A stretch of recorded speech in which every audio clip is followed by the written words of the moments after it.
여러분 안녕하십니까. 오랜만에 인사드리겠습니다. 2023년 새해가 밝아서 시장에 대한 뷰랑 저의 생각이죠. 저의 생각과 종목들, 이슈되었던 종목들, 그리고 시장의 상승 요인들, 그리고 하락 요인들 이렇게 조금 정리해서 저의 의견을 같이 공유하고자 영상을 켜게 됐습니다.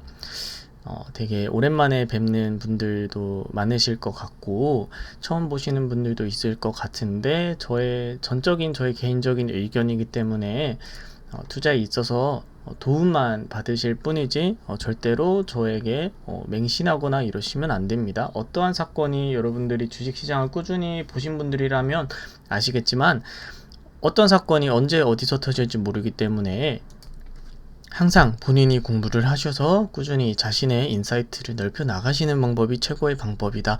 이렇게 생각이 듭니다.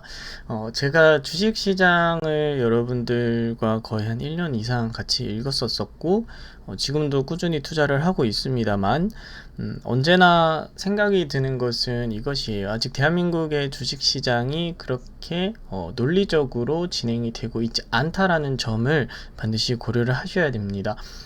첫 번째가 바로 그것이에요. 왜냐하면 무조건 좋은 기업이라고 해서 오르지 않죠. 좋은 기업이라고 해서 급등하지 않고 급락하지 않고 안 좋은 기업이라고 해서 안 오르지 않고 걔가 상한가 랠리를 또 칠 수도 있고요.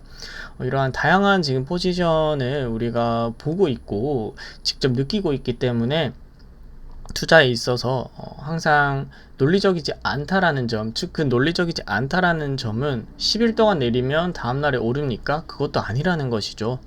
그러한 점을 꼭 한번 인지를 시키고 새해에도 투자를 이어나가셨으면 좋겠다라고 생각이 듭니다.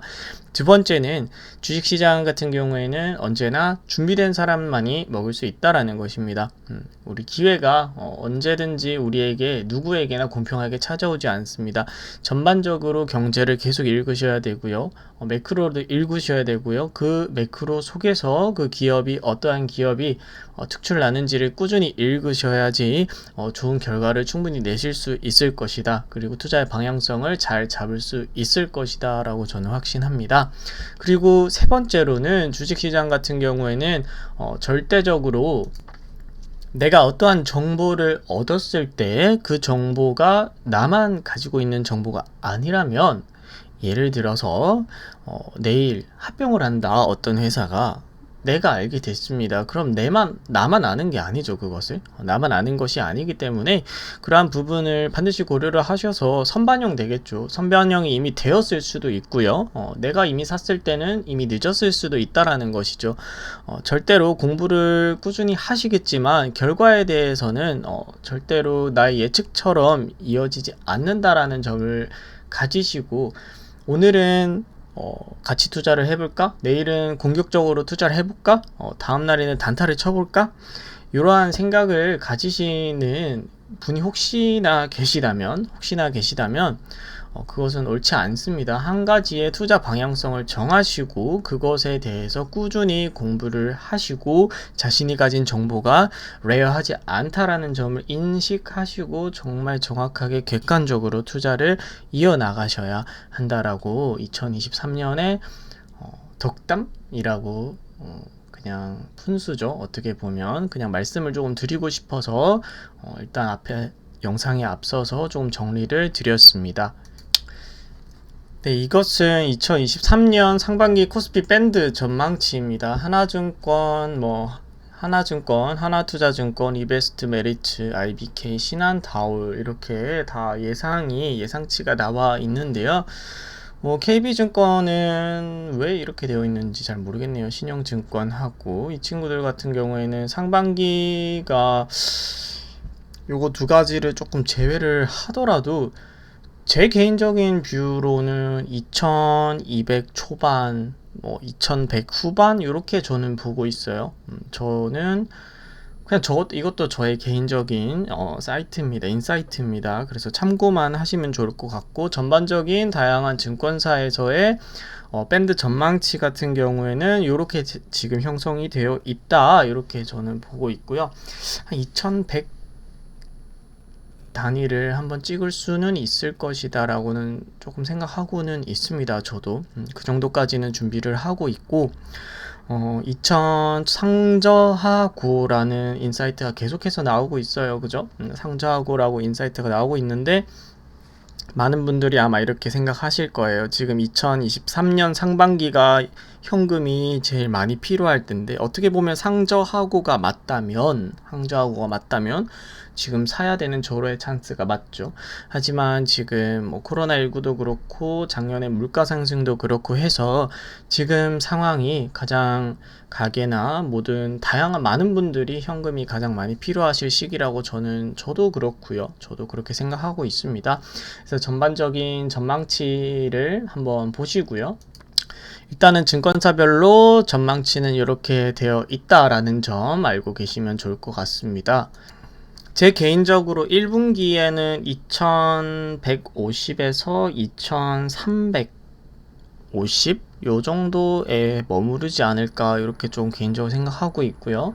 그렇게 따지면 뭐 급등을 바라거나 이런 투자보다는 오히려 조금씩 담아 나가는 저가에 추가로 매수해 나가는 포지션을 잡으시는 게 맞을 것 같고, 3,000, 4,000, 5,000 갑니다. 언제 가냐 모르죠. 저도 그렇게 많은 애널리스트들이 막 나와가지고 4,000 갑니다. 코스피 5,000 갑니다. 언젠가는 가겠죠. 제가 할아버지 되기 전에는 가겠지만 그것은 너무 말도 안 되는 소리고, 지금 당장에서는 우리는 지금 당장 그래서 얼만큼 가느냐가 중요하지 않겠습니까? 그렇게 급등하기는 상당히 힘들 것이다. 이렇게 조금 개인적으로 생각하고 있습니다. 그렇게 생각하는 이유는 전 세계적으로 지금 긴축이 계속 이루어지고 있고요. 경기 침체가 기정사실화되어 있죠. 기정사실화되어 있기 때문에 연준에서 금리를 속도를 조금 줄이겠다라고는 하지만 그래서 급하게 내리겠다라고 말은 한 번도 한 적이 없어요. 급하게 다시 금리를 내릴 것 같지는 않단 말이죠.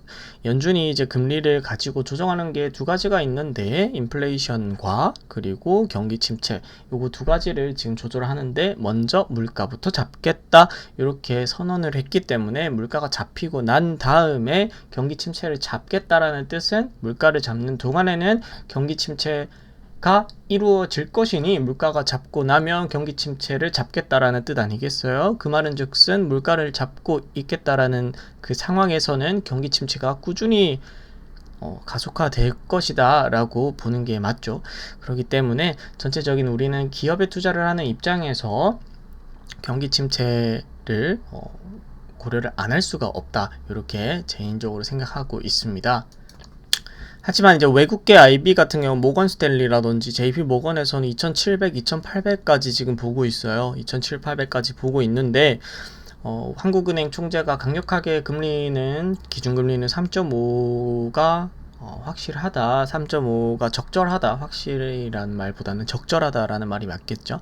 적절하다, 이렇게 지금 계속해서 말을 하고 있고, 그 말인 즉슨 이제 거의 끝났다라는 거죠. 대한민국의 금리 인상 시기는. 그리고 지금 달러가 조금 안정화되고 있어요. 1,400원까지 지금 올랐다가 좀 안정화되고 있기 때문에 경기 침체로 인한 기업이 이익이 지금 마이너스가 될 것이라는 것을 이미 시장이 다 반영을 했죠. 특히 뭐 SK 하이닉스나 삼성 같은 경우에도 지금 비상경영 체제를 운영하고 있죠. 그래서 오히려 선반영되는 주식시장에서는 2023년보다는 2023년 하반기 그리고 2024년 이익에 대해서 관심을 더 보고 투자를 이어나갈 것이다. 그 말인 즉슨 지금 저점일 때가 사실은 줄 타이밍은 맞다라는 거죠. 줄 타이밍을 맞다라는 게 볼 것이고, 그럼에도 불구하고 2023년 초반보다는 1분기 지나고 나면 점차적으로 우상향할 것이다 라고 저도 그렇게 생각하고 있습니다. 저도 그렇게 생각하고 있고, 그리고 이제 모건 스탠리 같은 경우에는 지금 뭐 EPS 같은 경우에도 EPS 증가율 같은 경우에도 2%에서 지금 5%로 지금 상향 조절을 했습니다. 주당 순이익이죠. 그러니까 회사가 돈을 더 잘 벌 것 같다라는 거죠. 12개월 선행 EPS에서 그렇게 말을 했기 때문에 내년 24년부터는 정상화가 이루어질 것이고, 그러면 23년의 하반기부터는 기업이 이익이 다시 돌아올 것이다 라고 보는 사이트가 맞기 때문에, 그러면 1분기 지나서 조금씩 추가 매수를 해보는 것도 좋을 것 같다라고 말씀을 드립니다. 이런 매매를 하신 분들이 많아요. 하루에 10,000원씩 사겠다. 좋아요. 괜찮아요. 하루에 10,000원씩 사도 충분히 괜찮지만 지금 당장 내가 1억이 있는데 1억을 추가 매수를 하겠다. 요거는 조금 안 좋은 생각이십니다. 아시겠죠?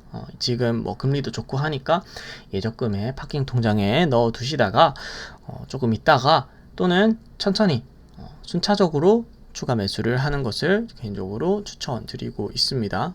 추천드리고 있고, 그리고 지금 공급 같은 경우에도 지금 점점 해결이 되고 있어요. 점점 해결이 되고 있고, 메모리 반도체도 지금 특히 SK 하이닉스라든지 뭐 이런 친구들 같은 경우도 지금 주가가 상당히 많이 빠져 있는 상황인데, 내년 한 3, 4분기부터는 가격이 또 사이클이 있잖아요. 반도체 사이클이 있기 때문에 상승하면 분명히 또 플러스 요인이 되겠죠. 그죠? 플러스 요인이 될 것이기 때문에 점차적으로 비중을 확대해 나가는 것을 개인적으로 추천드리겠습니다.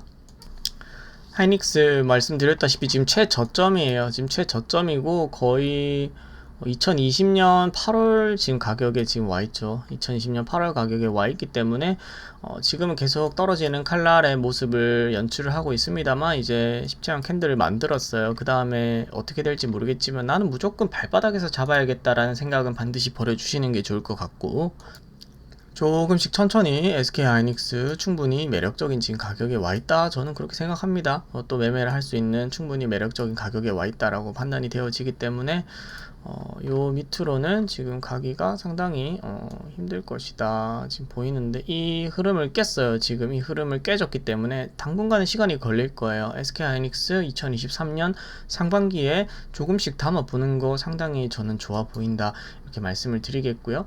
삼성도 마찬가지예요. 삼성도 마찬가지고 전반적으로 코스피가 오르려면 삼성전자가 같이 동반해서 오를 것이기 때문에 그런 부분을 좀 고려를 했을 때 삼성도 같이 조금 담아보는 것도 괜찮아 보이고요.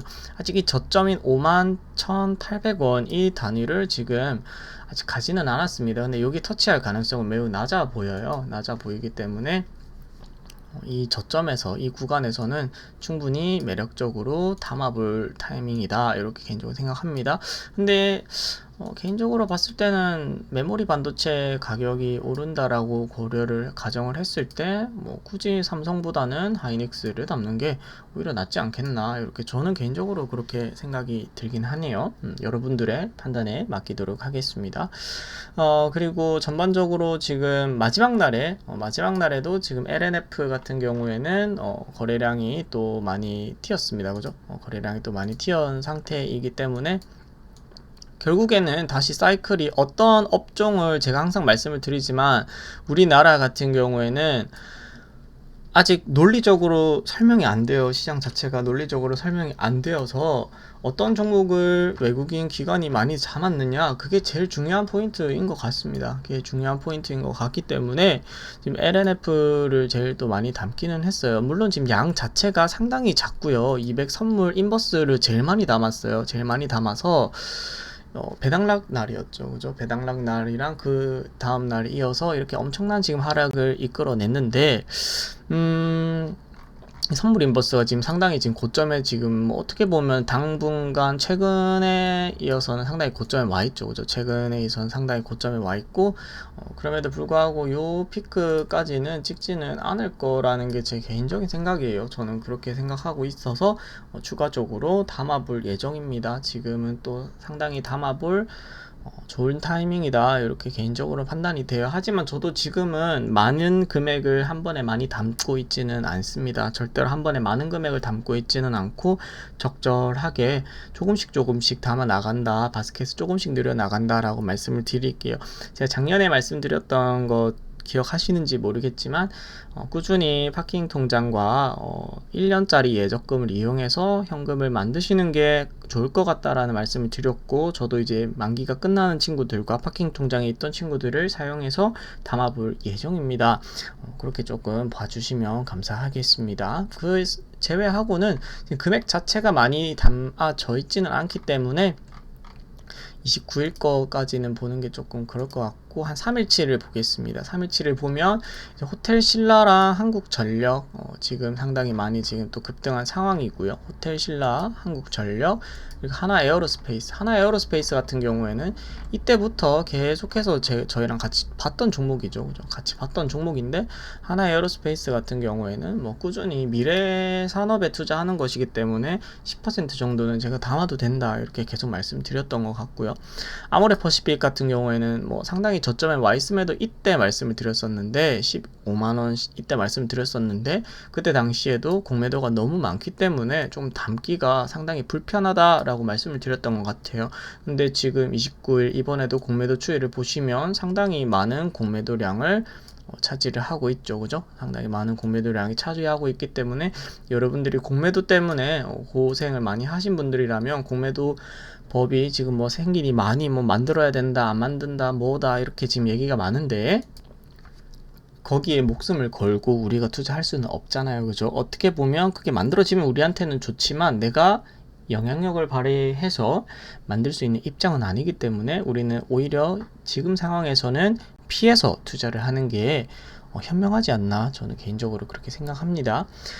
신세계 같은 경우도 지금 1년 내내 뭐 20만원대에 지금 갇혀 있어요. 그죠? 20만원대에 계속 갇혀 있고 지금 저점에서 다시 그 저점으로 지금 돌아온 상황인데요. 이 친구들 같은 경우에는 지금 공매도 수량이 상당히 작아요. 공매도 비율이 작기 때문에 한번 또 볼만하다 이렇게 개인적으로 판단이 됩니다만 신세계 그룹 같은 경우에는 지금 뭐 실적 면으로 봐서는 작년에 리오프닝으로 인해서 피크를 찍었습니다만 지금 뭐 제 주변 지인들에게도 얘기를 들어보면 상당히 매출이 많이 작년만큼은 나오지 않을 것이다. 오히려 여행이 지금 열렸기 때문에 사람들의 그 소비가 백화점에서 조금 더 다른 방향으로 옮겨가고 있고요.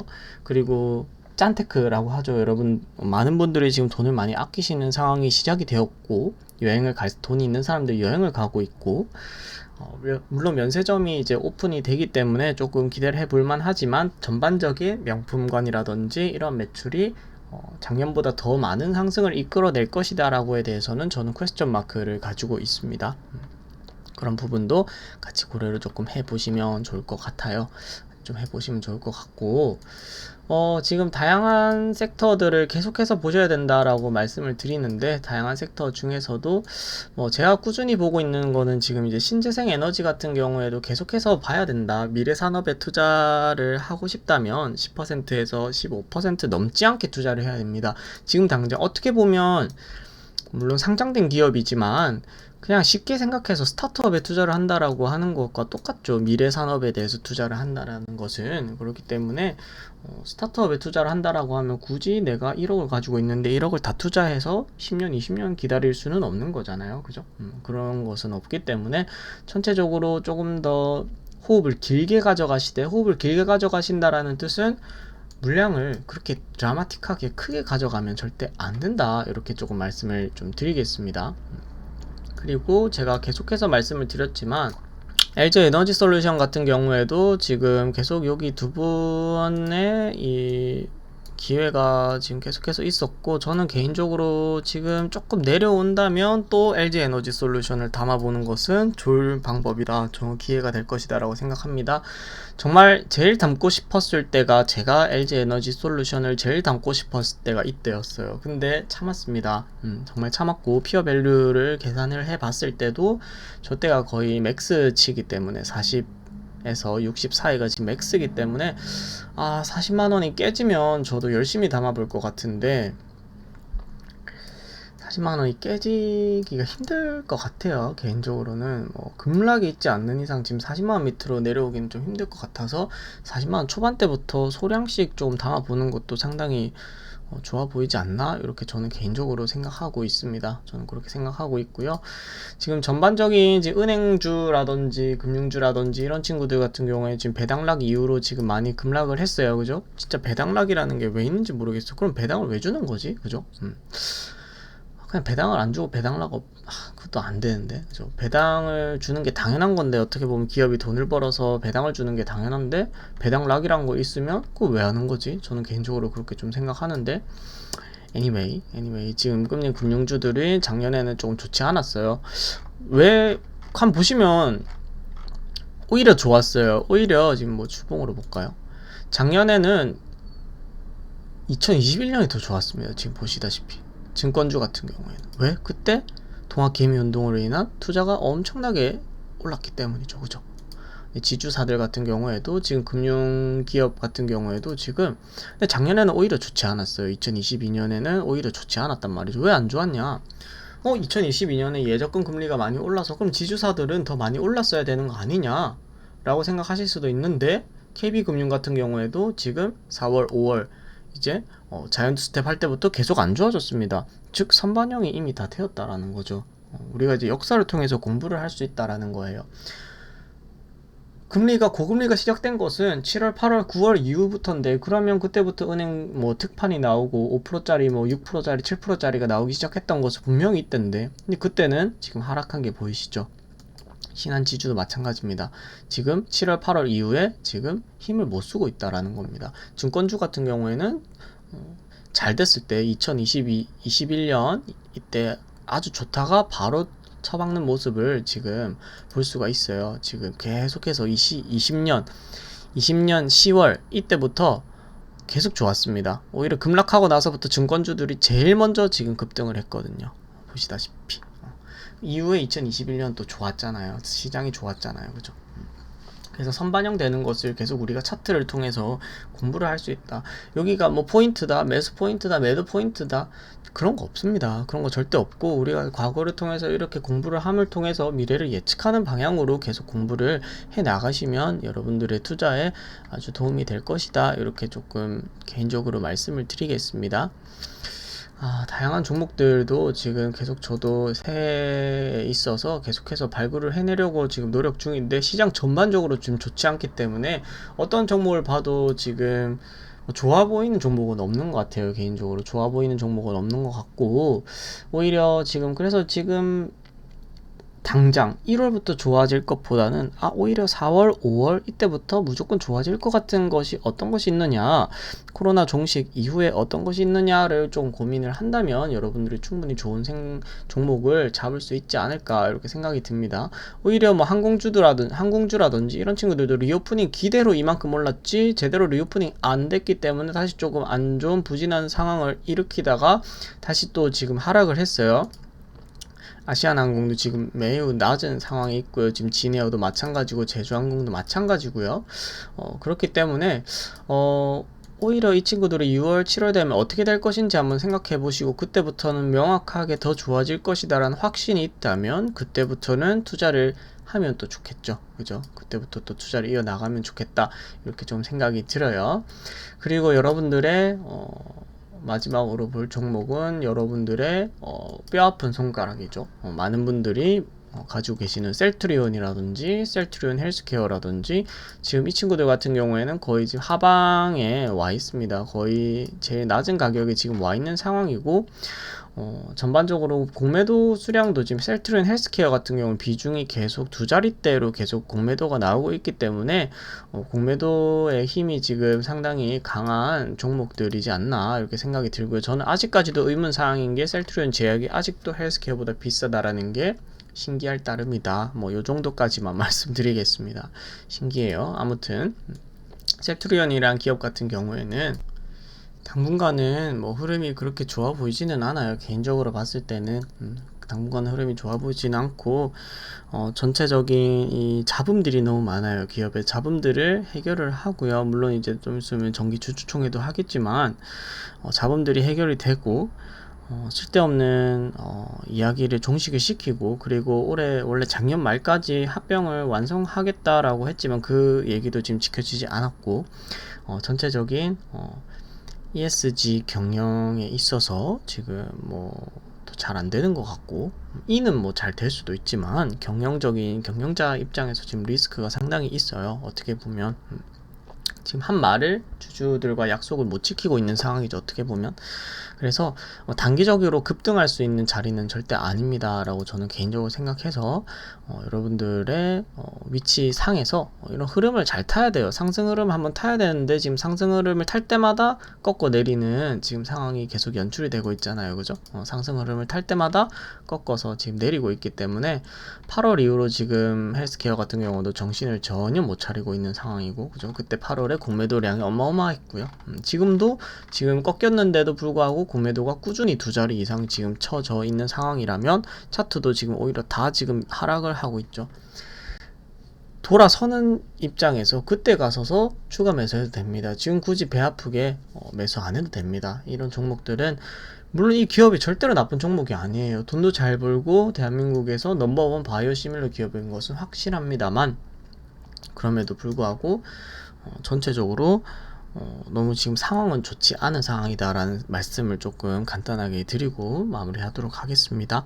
여러분들의 2023년에 어떤 투자를 이어나가실지 저도 정말 궁금하고요. 전부 다 투자에 성공하셔서 부자가 되셨으면 좋겠어요. 하지만 제가 꾸준히 저도 투자를 하고 있고 여러분들도 투자를 하고 있지만 투자의 결과는 결국에 돈을 잘 벌어야 되는 거죠. 어떤 방식을 통해서 돈을 잘 버는지는 상관이 없어요. 상관이 없지만 결국에는 내가 공부를 더 많이 하고 내가 시장을 조금 더 볼 수 있어서 좋은 기업에 잘 골라서 투자를 한다면 그것이 베스트 투자 방법이 아닌가, 이렇게 저는 판단하고 있습니다. 그러니 여러분들도 끊임없이 공부하시고 매크로 특히 많이 읽으시고 기업에 대한 분석은 당연한 것이고 탑다운 식으로 분석을 한번 해보세요. 전반적으로 일단 내가 지금 추가 매수할 타이밍이 맞는지, 아무리 기업이 좋아도 지금의 시장이 너무 안 좋으면 절대로 그 기업을 지금 살 필요는 없는 거죠, 그죠? 그러한 부분을 전반적으로 고려를 하셔서 좋은 투자에 이어나가셨으면 좋겠다라는 말씀 드리겠습니다. 오늘은 여기서 마무리하도록 하겠습니다. 끝까지 시청해 주셔서 감사합니다.